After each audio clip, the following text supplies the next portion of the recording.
यदि कोई कहे कि तुम्हें नामी मिल जाएंगे, नाम छोड़ दो, तो इस बात को नाम जापक स्वीकार नहीं करेगा। वो कहता है कि यदि नामी के मिलने से नाम छोड़ना पड़े तो मुझे नामी के मिलने की आवश्यकता नहीं है, मुझे तो उनका नाम ही सदा जपना है। ऐसे नाम प्रेमी से भगवान कितना प्रेम करते हैं वो तो केवल भगवान ही जानते हैं। गोसाईं जी कहते हैं कि जो ऐसा नाम का मतवाला है उसका इस कराल कलिकाल में आदि मध्य और अंत तीनों में ही, तीनों कालों में ही परम कल्याण होता है। जिसको भगवान से भी बढ़कर भगवान का नाम प्रिय है, यहाँ तक कि भगवान के सामने आने पर भी भगवान का नाम नहीं छोड़ता, उसका आदि मध्य और अंत तीनों महामंगलमय हैं। ताको भलो कठिन कलिकाल हूँ, आदि मध्य परिणामो, प्रिय राम नाम ते जाहि न रामो। बड़ी महिमा की बात कह रहे हैं। सकुचत समुझि नाम महिमा, मद लोभ मोह को कामो, राम नाम जप निरत सुजन पर, करत छाह घोर घामो। जो नाम प्रेमी है, नाम जब चलता है हर समय, तो अभिमान, लोभ, अज्ञान, क्रोध, काम ये सकुचा कर उस हृदय से भाग जाते हैं। जिस हृदय में निरंतर ऐसे नाम चलता है कि नाम के समान नामी से भी प्यार नहीं, जितना नाम से प्यार है, उस हृदय में अभिमान, लोभ, अज्ञान, क्रोध और काम ये सकुचा कर भाग जाते हैं, सामने नहीं आते, उसे परास्त नहीं करते, उसे जलाते नहीं। जो भक्त सदा नाम जप करता रहता है वो कड़ी धूप में भी छाया का अनुभव करता है, अर्थात भयानक दुख की परिस्थिति में भी भगवान की कृपा का, भगवान की दुलार का अनुभव करता है। भयानक विपत्ति भी सुख रूप बन जाती है जो नाम जप करता है। गोस्वामी जी कह रहे हैं कि आप विचार करके देख लो, नाम प्रभाव सही जो कहे को, शिला सरोरुह जामो, सो सुनि सुमिरी भाग भाजन भई, सुकृत शील भील भामो। आह, यदि कोई कहे कि भैया हमने तो देखा है नाम का प्रभाव कि पत्थर में कमल उत्पन्न हो गया, बोले मान लेना, संशय मत करना, दिमाग खराब है, पत्थर में कहीं कमल होता है, जल में कमल होता है, संशय मत करना। अगर वो नाम जापक है और वो चाहे तो पत्थर से कमल प्रकट कर दे, असंभव से संभव कर दे, बोले संशय मत करना। क्योंकि भगवान के नाम में अपार सामर्थ्य है। नाम को सुनने से, नाम को स्मरण करने से भीलनी सबरी भी परम भाग्यवती तथा शील और पुण्यमयी बन गई। तो क्या नहीं हो सकता नाम से। नाम वाल्मीक अजामिल के कछु, हुतो न साधन सामो, उल्टे पलटे नाम महात्म, गुंजन जितो ललामो। वाल्मीकि जी, अजामिल जी, इनके पास तो कोई साधना नहीं थी, केवल उल्टे पुल्टे भगवान का नाम जप किया।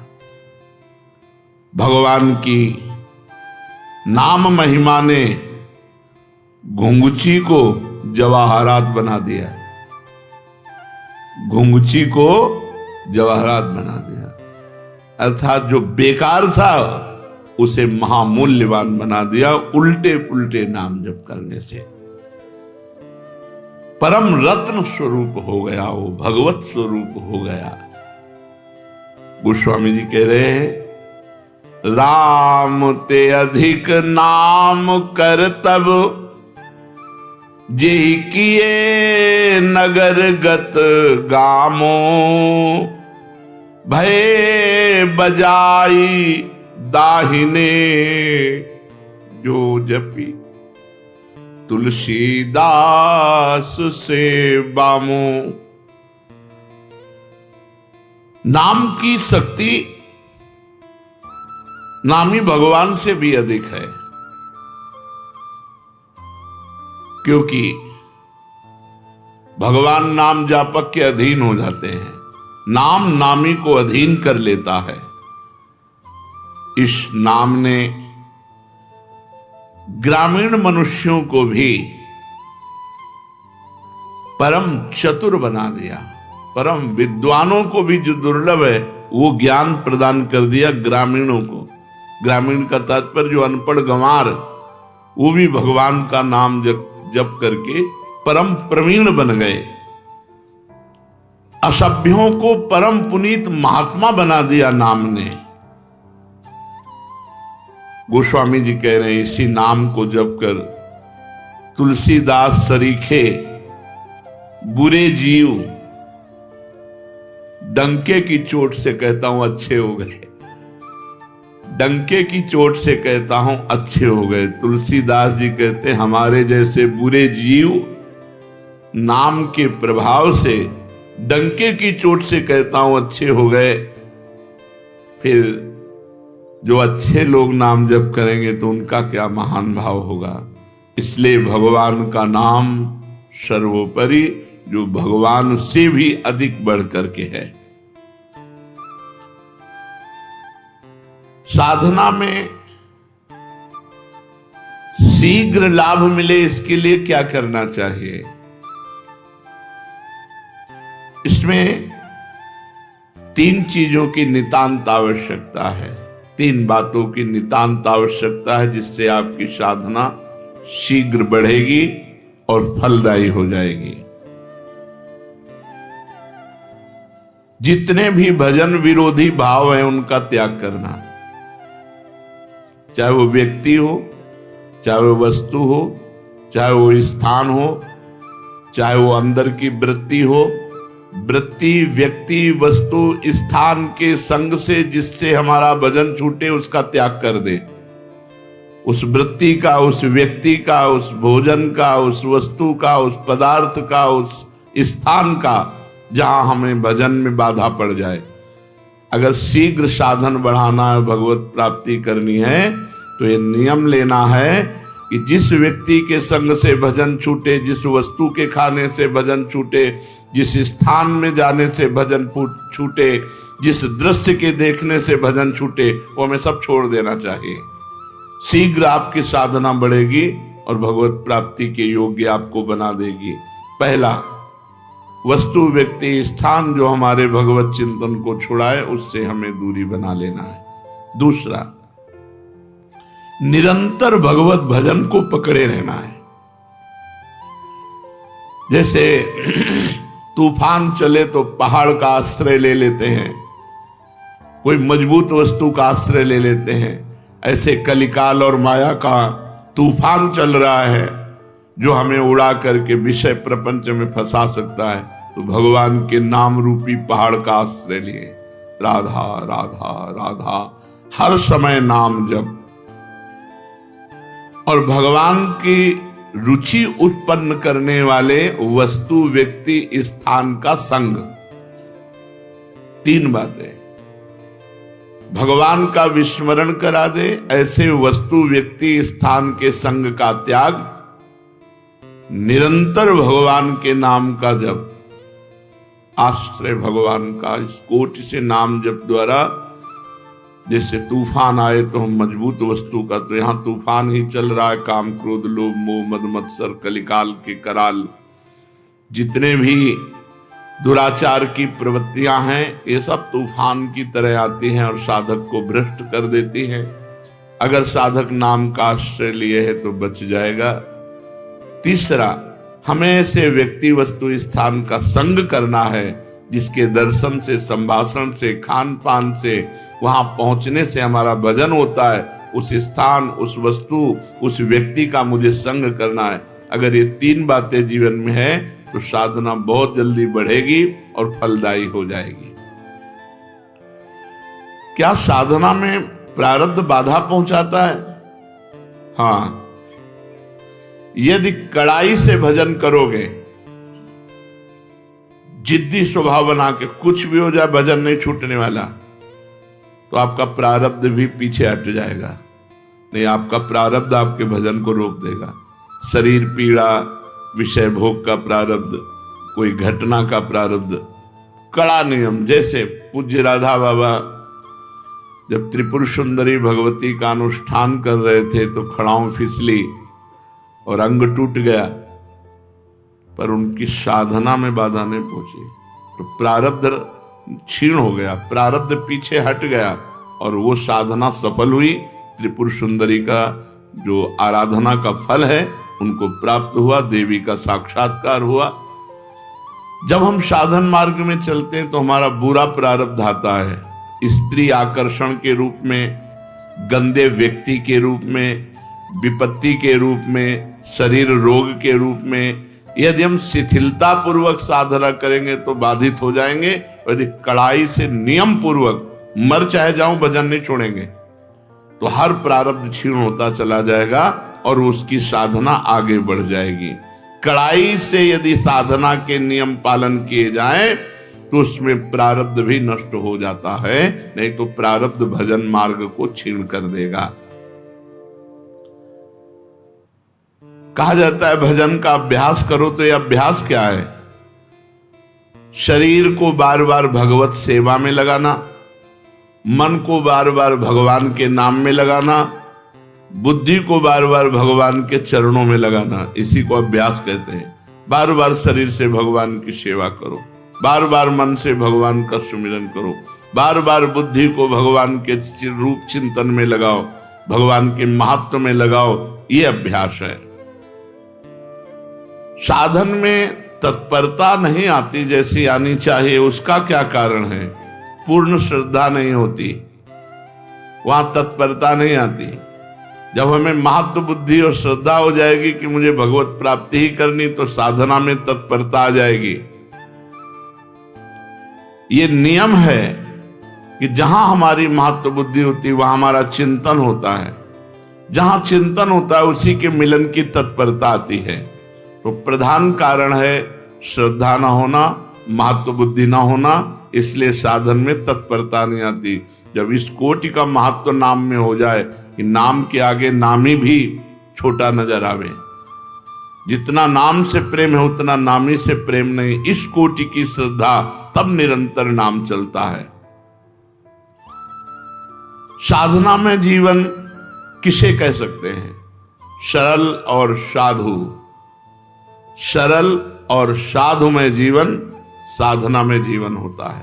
साधना में जीवन, सरल जीवन, साधु में जीवन।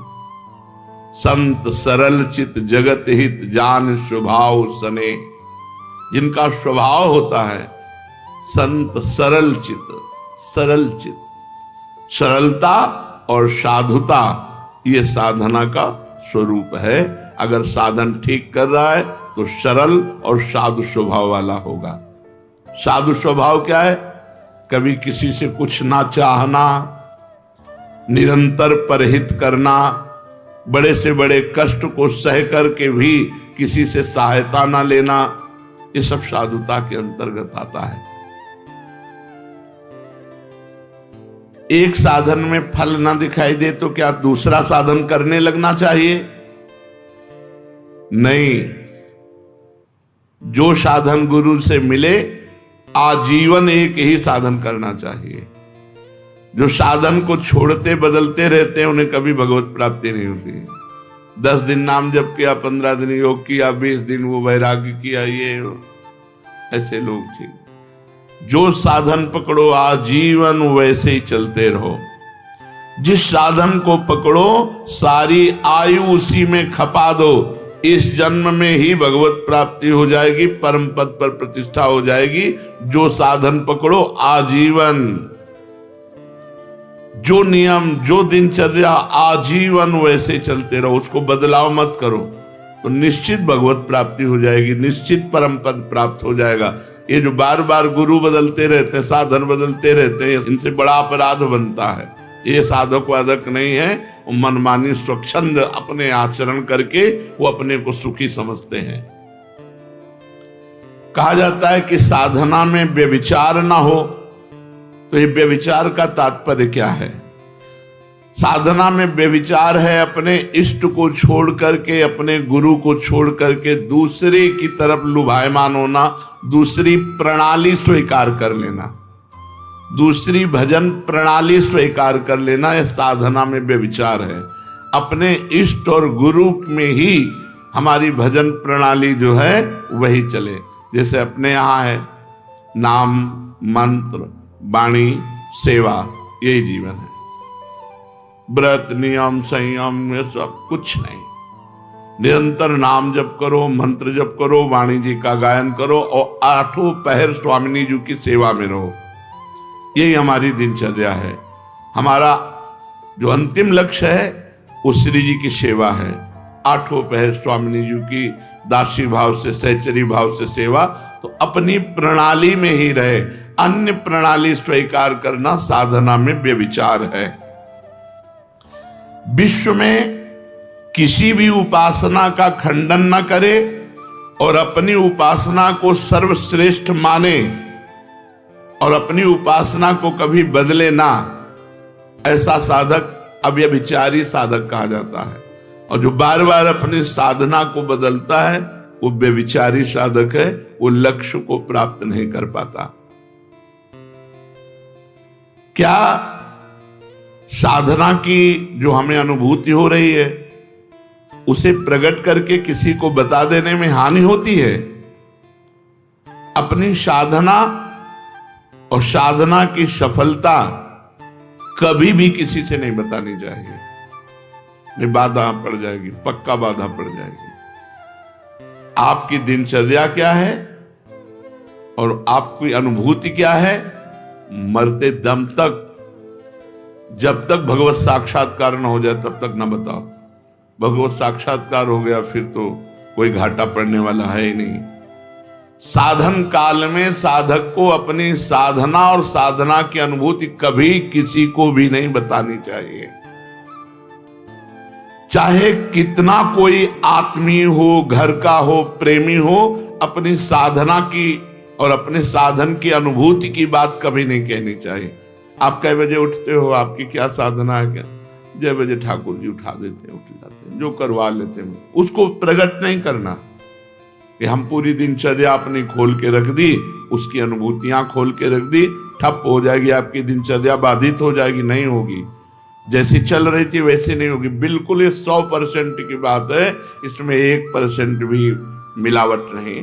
100% ये हम खुद अनुभव करके देखा। अगर दया करके करुणा करके अपनी बात बता दी तो हमारी बात में फर्क पड़ गया, हमारी साधना में बाधा पड़ गई।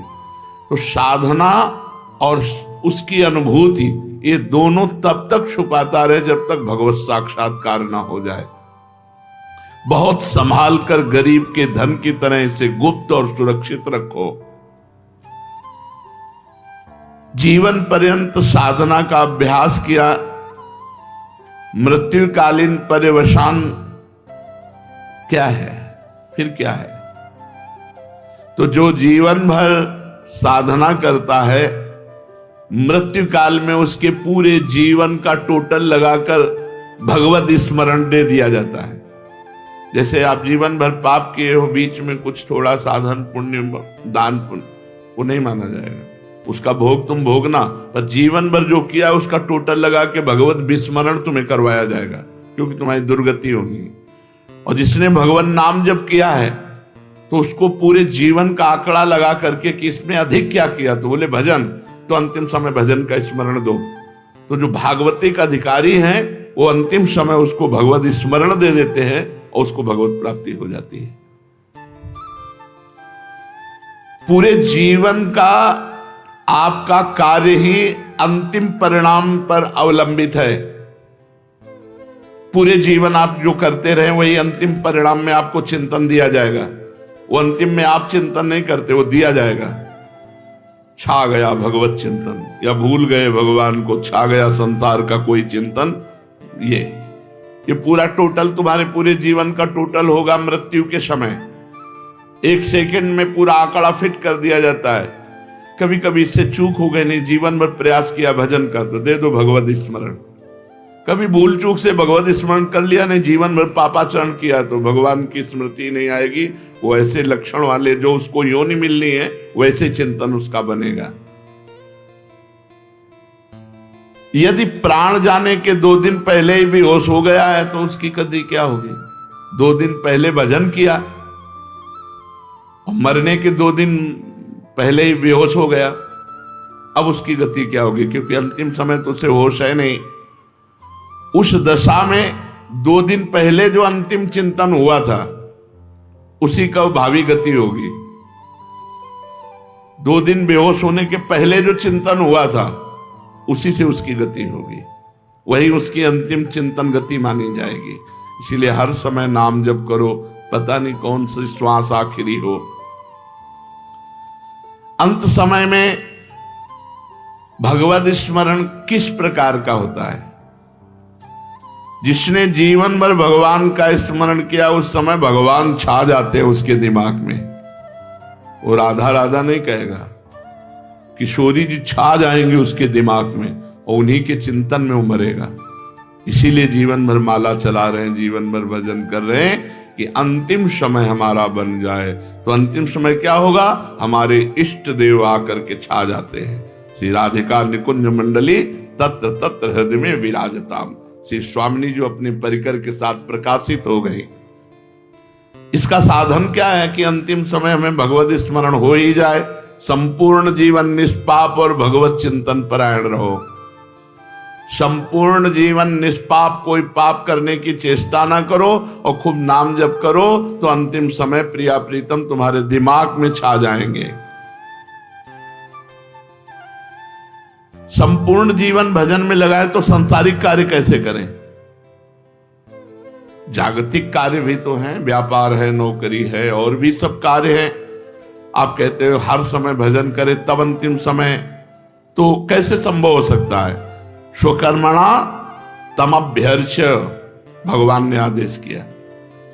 भगवान के आदेशानुसार आप चाहे जहां जो भी कार्य कर रहे हैं धर्मयुक्त, वो आपकी पूजा मानी जाएगी। आप ऑफिसर हो, आप जज हो, आप वकील हो, कुछ भी हो, आपका जो कर्म है वो निष्पाप होना चाहिए। वो धन के निमित्त से दोष को छुपा करके निर्दोषी को दंड दे दे, अपराध बन गया, पाप बन गया। आप अपने धर्म से चूक कर लिए, घूस लेकर के अपराधी को छोड़ दिया और निरपराध को दंड, आपसे पाप बन गया। व्यापार आप कम तौल रहे हैं, ज्यादा दाम ले रहे हैं, आपसे अपराध बन गया। नहीं तो स्वकर्मणा तमभ्यर्च, आपका स्वकर्म ही भगवान की पूजा बन जाएगी। किसानी, खेती, व्यापार जो भी आप कर रहे हैं, यदि धर्म पूर्वक करें और नाम जप करें तो और पूजा बने न बने, वो आपका कर्म ही पूजा बन गया और भगवान की प्राप्ति हो जाएगी।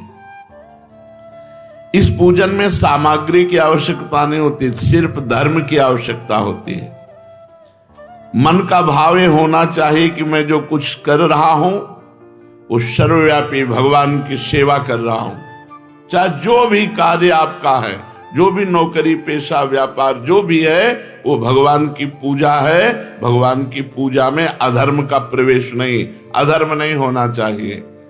तमभ्यर्च स्वकर्मणा, आप जहां हो धर्म के अनुसार आचरण करो, सब बात बन जाएगी।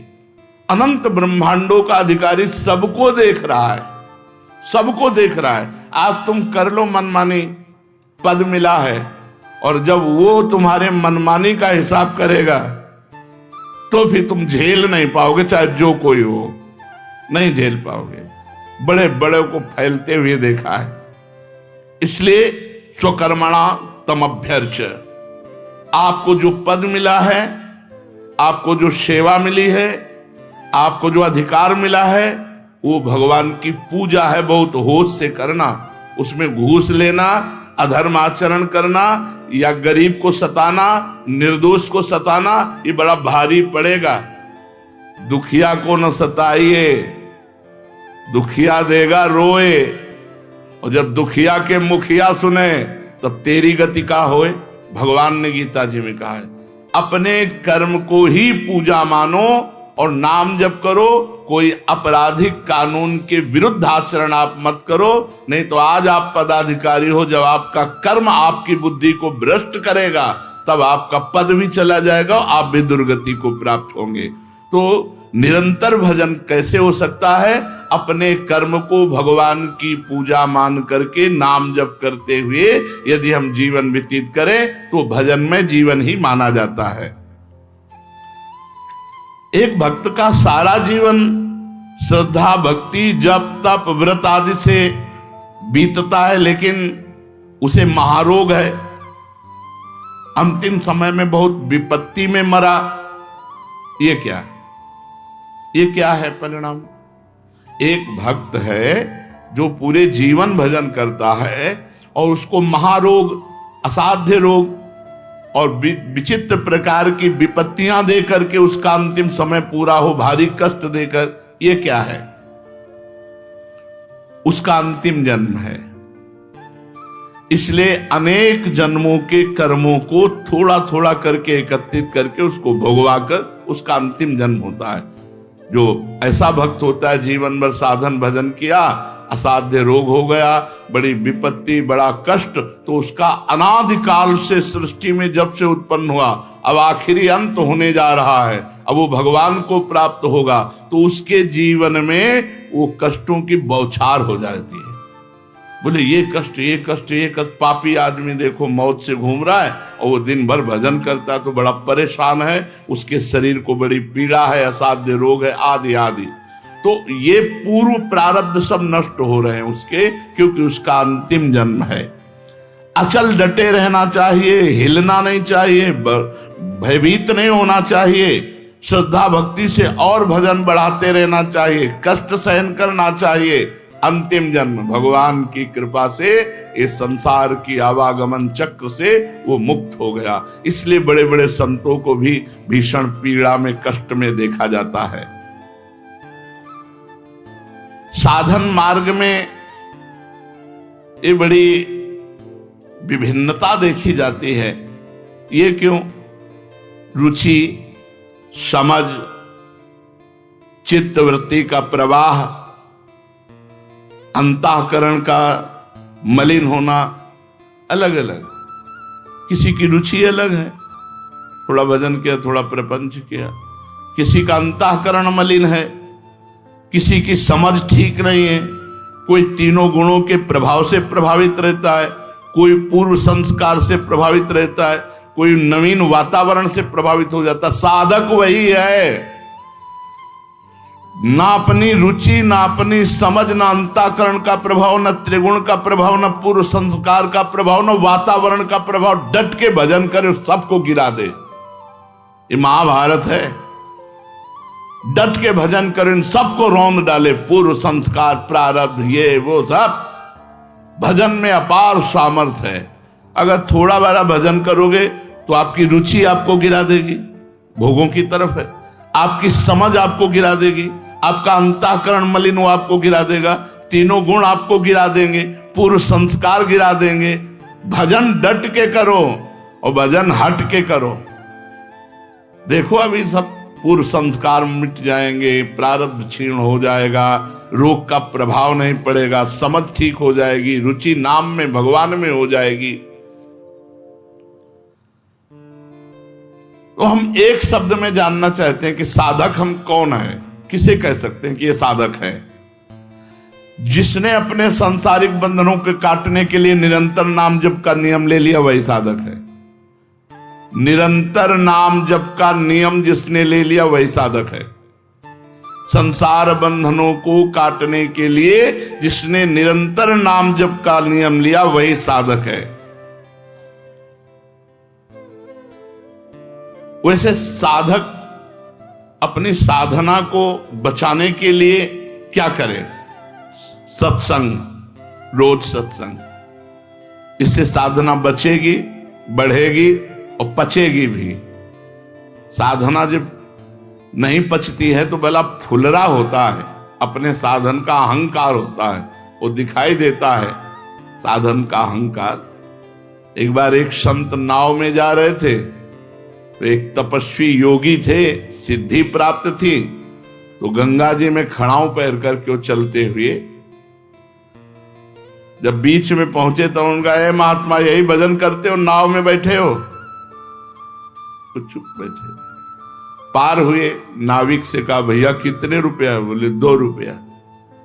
2 रुपया।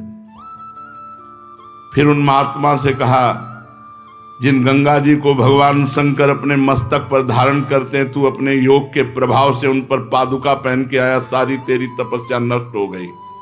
जो 2 रुपए में काम बना, पूरे जीवन की तपस्या प्रदर्शन में तूने नष्ट कर दी, अब तेरे पास कुछ नहीं रह गया। विचार करना मेरी बात का। तो जब साधना का फुलरा होता है, अहंकार होता है, तो कुछ दिखावा करने का होता है, उसी में नष्ट हो जाता है।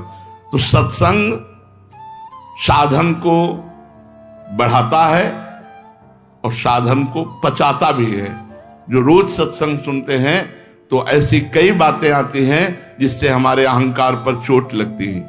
अभी तो हम निरंतर नहीं जप पा रहे, अभी तो हम सहनशील नहीं, अभी तो हमारी विषयों में रुचि, उसे अपने दोष दिखाई देते हैं और गुण ढक जाते हैं, तो अहंकार नहीं होता। इसलिए साधना को बचाने के लिए रोज सत्संग होना चाहिए, भगवान नामों का नियम पूर्वक जप होना चाहिए, किसी भी प्राणी की निंदा अपराध नहीं होना चाहिए, किसी की भी निंदा न करे। अगर भजनानंदी किसी की निंदा करेगा तो उसका भजन क्षीण हो जाएगा, उसकी साधना निष्फल हो जाएगी। पर निंदा के किए ते आवत नहीं, कछुआत मूर्ख पर्वत पाप को ले चल अपने साथ। किसी को दुख नहीं पहुंचाना, किसी की निंदा नहीं करनी और अपने भाव को गुप्त रखना है। प्रारंभिक अवस्था में बस इतनी बात साधक पकड़ ले, सत्संग, नाम जप, किसी की निंदा नहीं करनी, सावधानी पूर्वक अपने भावों को गुप्त रखना है, इसी से बात बन जाएगी। जो सत्संग सुनो उसका मनन करो, आचरण में उतारो।